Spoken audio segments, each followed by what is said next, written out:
Hey guys, welcome to my channel. So katatapos ko lang mag-live, no? And sa dami ng questions and reactions about what's going on and about guns in general, parang kulang yung uh, isang oras talaga para pag-usapan. Pero this time, meron akong share sa inyo regarding sa napanood kong video a few days ago na nagsasabi siya na wag daw gumamit ng pistol for home defense. Syempre, maraming ko kontra dyan and isa na ako doon.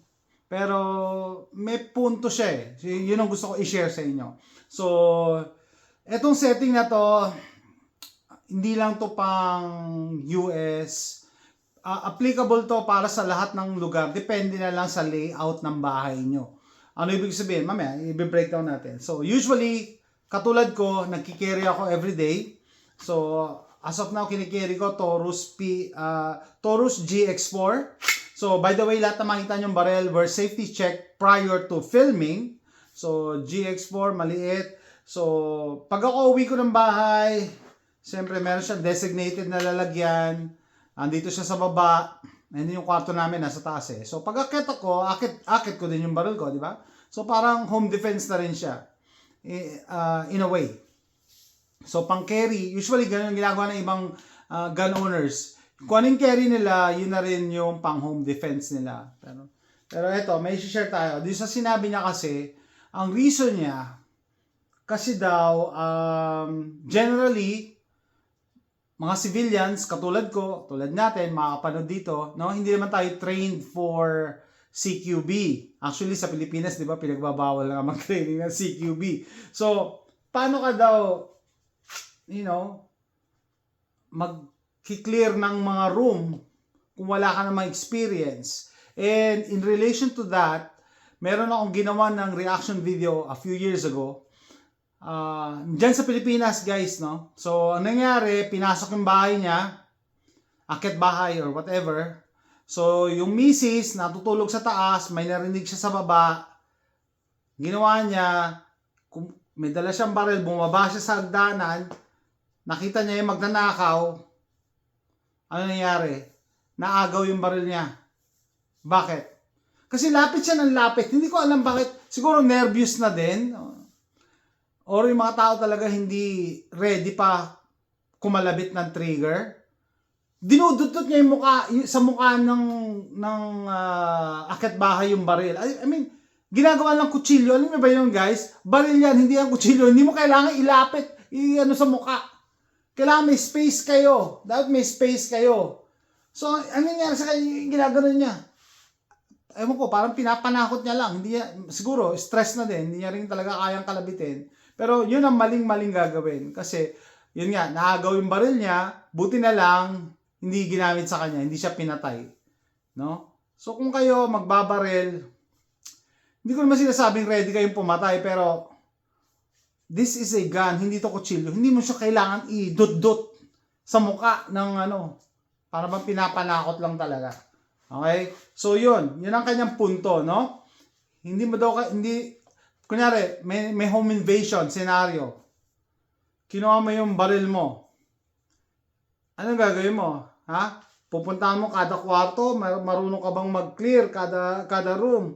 And baka nga magkaagawan mo. Yun ang sinabi niya, hindi ko sinasabing maniwala kayo or tayo. Pero yun yung isa sa scenario niya na iniisip. So, actually meron pa ako isang home defense gun eh. Siyempre, pag home defense gun yan, pwede mo nang kabitan ng flashlight yan para kahit madilim. Diba? Maganda rin itong TLR1, no? Kahit luma na siya, wala siyang vampire drain. Ano yun? Yung kahit matagal na yan dyan, hindi yan nauubos yung battery. No? Pag kailangan mo, gagana. Ang tagal na itong battery nito, years na. Anyway, so ito yung aking home defense gun. Ginamit ko rin ito pang competition. Smith & Wesson 40 na pinalta ko ng barrel na 9mm. Tapos, yung barrel pa niya, ported. Kaya talaga walang recoil. Tapos nilagyan ko rin ng extended na beaver tail. Hindi ko lang alam kung available pa to sa Amazon ko lang to dati nakuha eh. Kinakabit sa likod. Yan. So talagang kontrolado ko. So ito yung home defense pistol ko, no? Maliban doon sa carry ko. Alam niyo naman sa US, walang lisensya ang mga barel. So ibig sabihin, hindi mo kailangan ng licensing. Pwede ka maglagay ng barel kada kanto ng bahay mo. So pero ito yung designated ko na home defense pistol ko or SHTF pistol. Anyway, so asan ba tayo? So yeah. Pwede ka mag full size kasi pagka nasa bahay ka, no? Full size, hindi mo siya i-carry.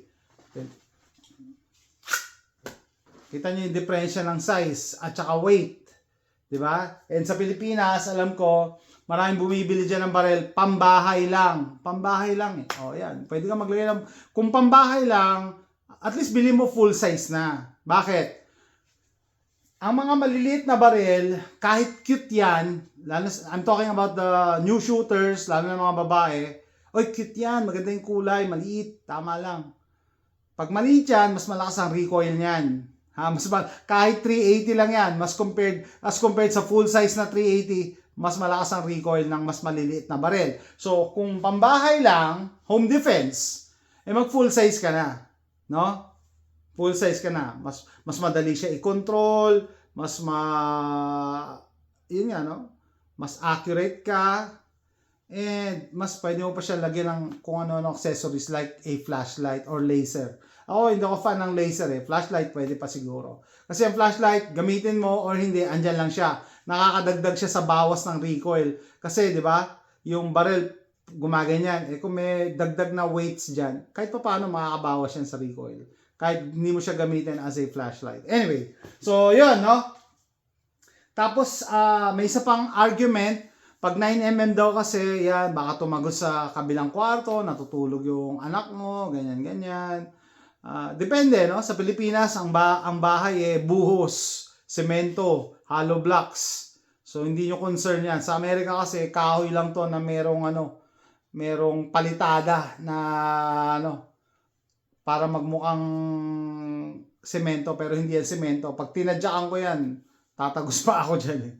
Kaya totoo yung mga pelikula na, yung Terminator, nagsusuntukan sila, tumatagos sila sa pader eh. Kasi plaster tawag nila dyan. Anyway, so yun isa sa argument, no? Kaya hindi nire-recommend ang 9mm or any other pistol calibers. Okay, dyan ngayon papasok yung shotgun. Sabi doon sa napanood ko, no? So, ito naman yung home defense shotgun ko. Doon sa nagtatanong kung okay ba ang Turkish shotgun, 2 thumbs up yan. Okay? Bakit? Kasi, maganda yung manufacturing nila. I think ISO 9001 certified yung mga ganong manufacturers sa Turkey, no? Nag-specialize sila doon. Naunahan na tayo. Sa Pilipinas, isa o dalawa lang ang manufacturer natin sa Turkey. Madami na. And nagsusupply na sila worldwide. Okay, eto nga dumaan to sa feed ko. Sa deal alert ko a few years ago, maybe 4 years, 5 years, TED na. Niyasikat TED na. Pero naka-pattern siya sa Remington 870, trigger finger, baka ano nyo ako naka-pattern siya sa Remington 870, kaya walang problema. So usually, dalawa lang naman ang pinaggagayahan ngayon ng shotguns, no? Isang Remington 870 or Mossberg. But most of the time, pagka makakita kayo ng Turkish shotgun, Remington 870 ang pattern nila. I don't know, siguro mas reliable, maraming kukontra yan, or mas madaling gayahin. Anyway, reliable naman ang Remington 870 na platform. Anyway, so eto, pump shotgun, I cannot recommend enough na kung kayo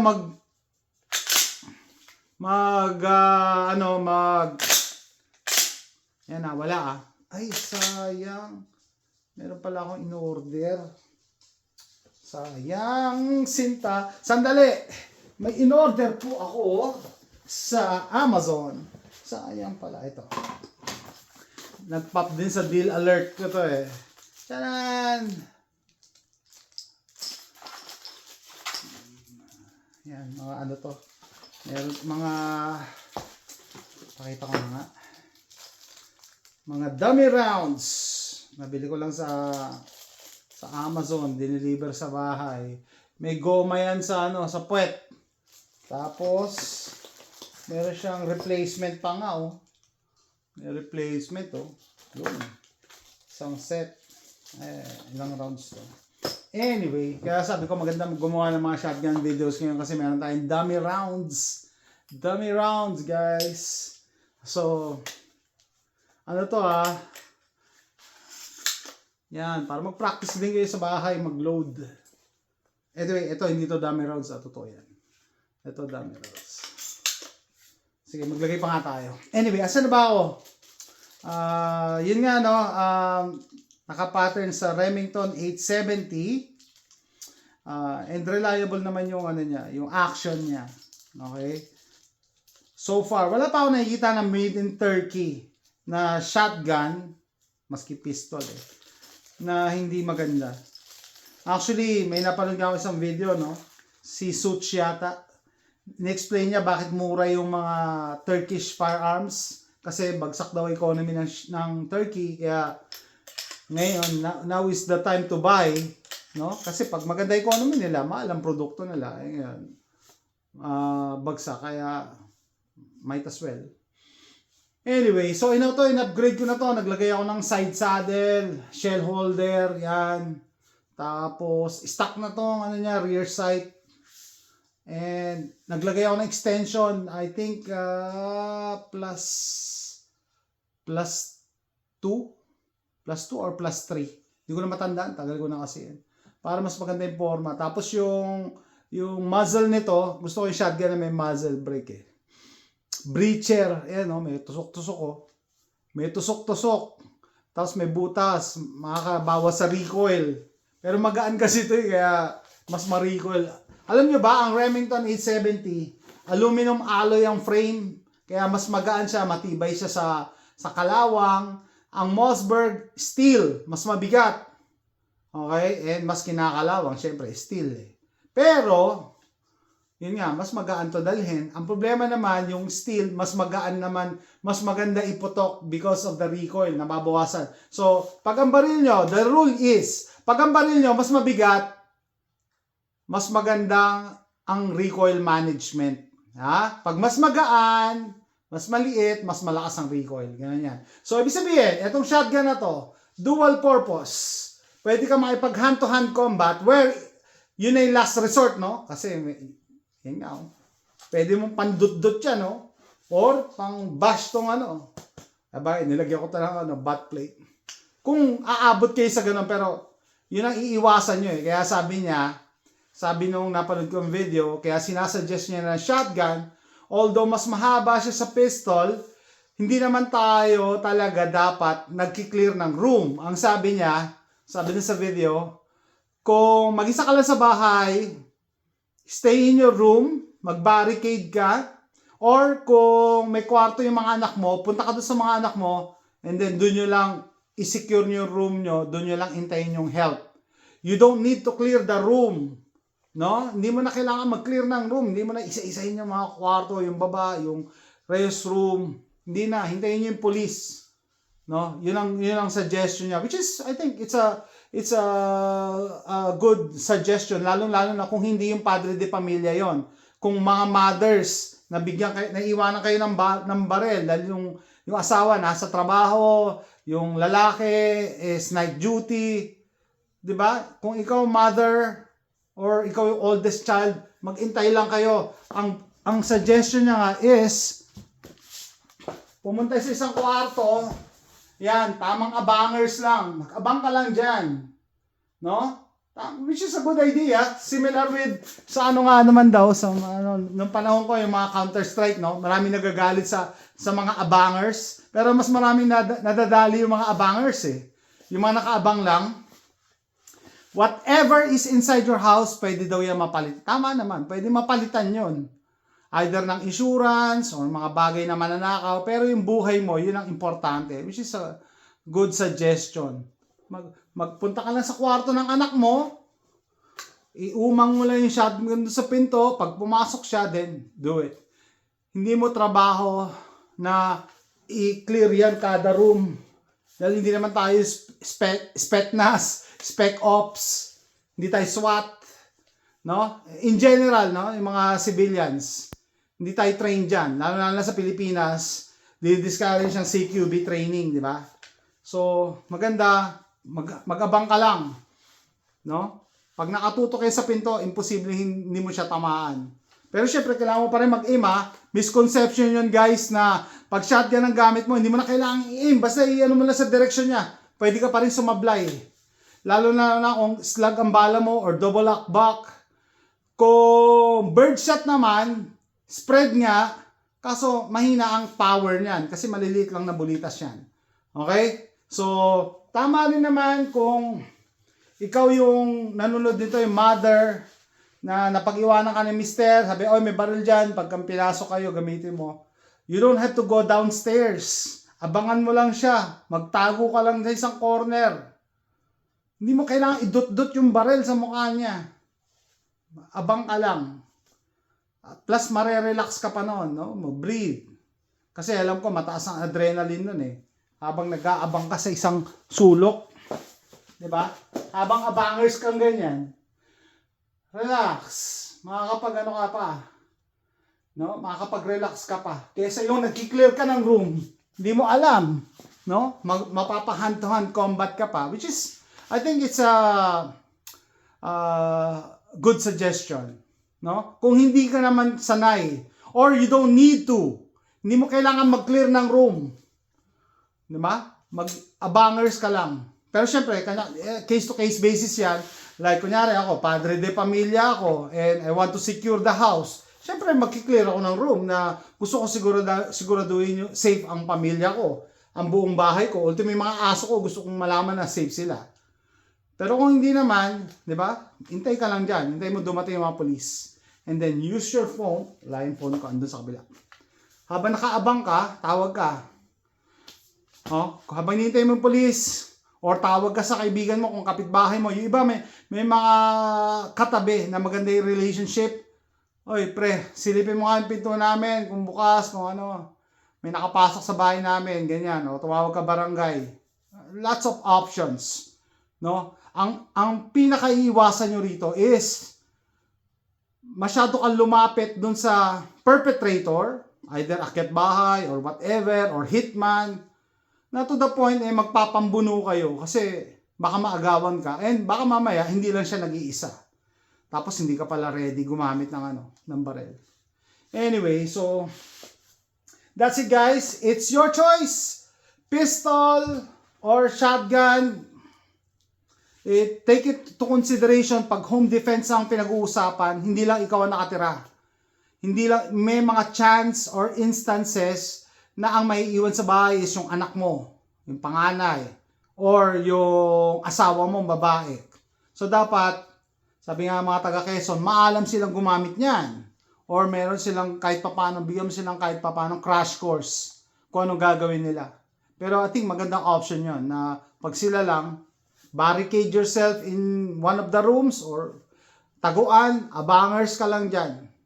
Tapos yung isang kamay mo nasa cellphone, diba? Kung kayo lang ang naiwan, lalo na sila misis lang naiwan. Sabi mo kay misis, Esme, dito ka lang, dito ka magtatago sa sulok. Tapat mo lang yan sa pinto. Ha? Hindi mo na kailangan i-clear lahat ng room kasi baka mamaya may nagtatago pala sa dilim. Anyway, guys, sa mga ganitong contents, please click like and subscribe para malabanan natin yung algorithm ni YouTube kasi ayaw ni YouTube ng mga ganitong contents, no? Pero hopefully makatulong sa mga kababayan natin, no? Yung mga ganitong options. And as a prepper, kailangan iniisip natin yung mga scenarios bago pa ito mangyari, no? Para prepared tayo. So that's it. Click like and subscribe para makagawa pa ako mas maraming videos. And thanks for watching. Bye.